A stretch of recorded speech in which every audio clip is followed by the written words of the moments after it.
Hi, my name is Janice Kapigyan King, and I will be going through the steps on how to make choereg, which is a sweet bread / coffee roll.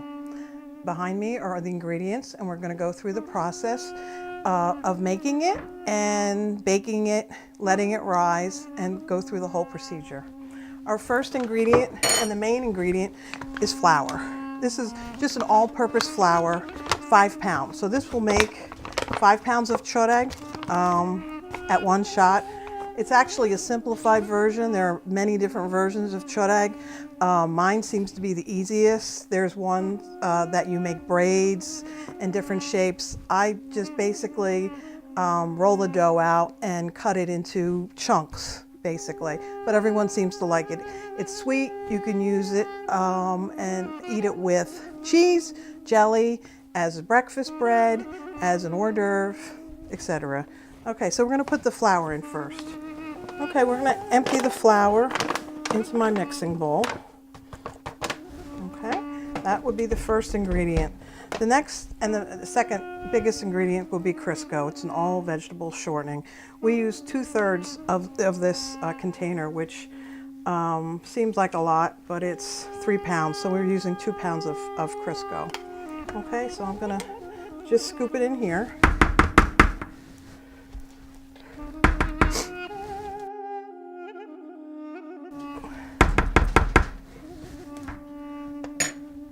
Our next ingredient will be eggs. I have 6 broken eggs here in this bowl, and we're going to add it to the mixture. Okay. I have a little more than a cup of regular refined sugar. I have 3 teaspoons of baking powder. Don't make the mistake of baking soda because it doesn't taste too good. This will be one of the leavening agents. And I have a tablespoon of salt. The way that the choereg will rise is I have 2 packets of Fleischmann's yeast mixed with 2 cups of water. Okay, make sure that your yeast is in date, because I've made that mistake many times, and nothing rises.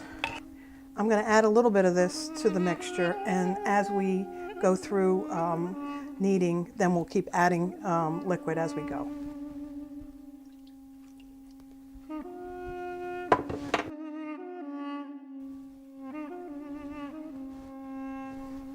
Okay, I use my kitchen table to do all the kneading. It seems to be the right level.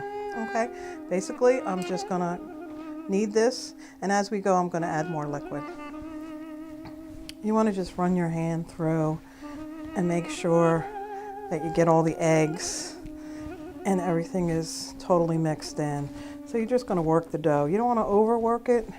It's a lot of ingredients and it is kind of heavy, so as the liquid is being dissolved in here, we're going to add more. So you can see the flour being absorbed, and eventually your hand, all the dough will eventually come off as it's completed the kneading. This recipe I learned from my grandmother when I was a little girl, and I used to watch her make it as probably a 5-year-old. And after she would knead all the dough together, she'd give me a little bowl of dough, and I get to make my own little choereg. And then she would cook it for me, and I thought that was the greatest thing in the world. I've done that with my own children too, and they always enjoy when it was time to make choereg. Okay, as you can see, my hands are getting cleaner as we're kneading, and that's what you want. You want to make sure that all the flour on the bottom is in the dough.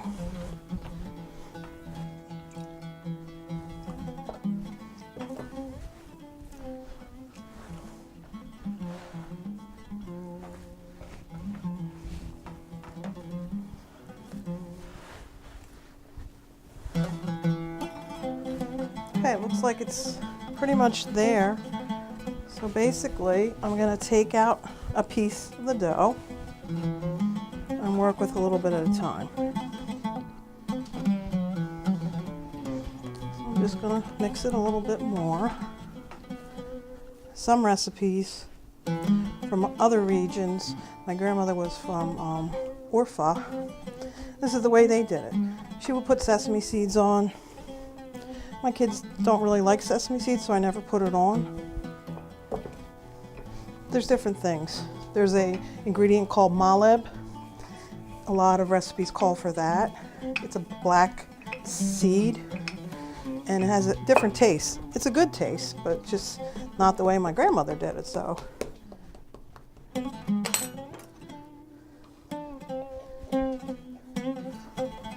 At our church, the recipe, the consistency is a little bit different, and they make braids. They look very pretty. It's a different kind of choereg, but people always go nuts for this choereg.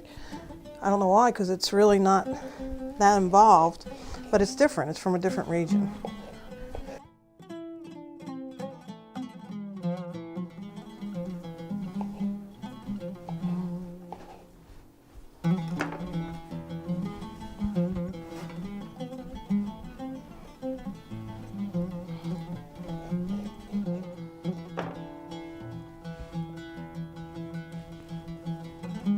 We always have an odd piece. And since my family is all from Philadelphia, we always make a pretzel. And when the kids were little, that's what they would do. Mom, make me a pretzel. After they played with the dough, it was different colors. They had grimy hands, and basically they were the only ones that ate it. Nobody else wanted to eat it. It was their choereg, and they ate it and loved it. Okay, now that I have 3 full trays, basically I'm going to take 2 eggs. I'm going to whip them up. And with a pastry brush, I'm going to just do the top. So if you miss it, you'll see, because there'll be no shininess. You just go through and do each one on the top.